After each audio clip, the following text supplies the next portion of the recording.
अस्सलाम वालेकुम। आज हम आपको मौसीगार सिरप के बारे में बताते हैं। मौसीगार सिरप जो है ये नोवार्टिस कंपनी का तैयार करता है। मौसीगार सिरप में पेज़ोटेफिन पड़ा हुआ है। नाजरीन, आइए आज हम आपको बताते हैं कि ये मौसीगार शरबत भूख के अलावा और क्या काम करता है। हमारे यहाँ अक्सर इसे भूख लगाने के लिए इस्तेमाल किया जाता है, यानी ऐसे बच्चे जिन्हें भूख ना लगती हो तो वो भी इसे इस्तेमाल कर सकते हैं। मगर असल में ये शरबत जो है ये आधे सर के दर्द के लिए है।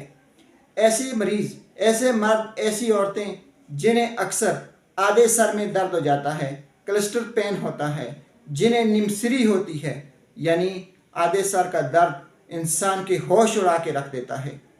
नाजरीन, कुछ मरीज़ों को इस तरह इस जगह पे पेन होता है और वो अक्सर सुबह सूरज निकलने के वक्त शुरू होता है और शाम को सूरज डूबते वक्त ख़त्म हो जाता है।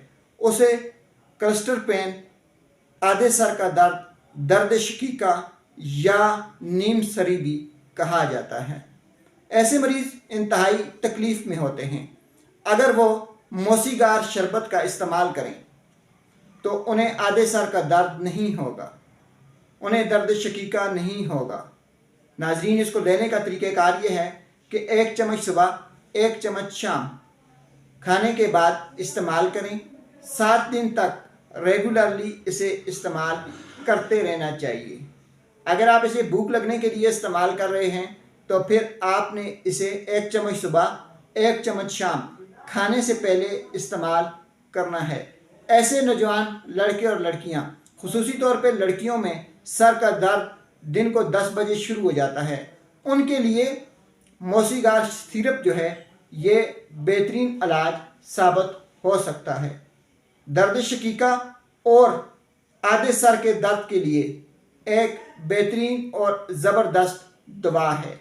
नाजरीन, इसे इस्तेमाल करें और अपनी ज़िंदगी और सेहत को बेहतर बनाएं, क्योंकि आधे सर का दर्द जो है, नीमसरी जो है, दर्द शकीका जो है, ये इंसान की ज़िंदगी अजीरन कर देता है।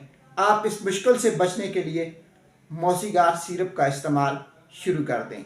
अगर मौसीगार के इस्तेमाल से आपको कोई मसला हो तो आप अपने डॉक्टर से रुजू कर सकते हैं।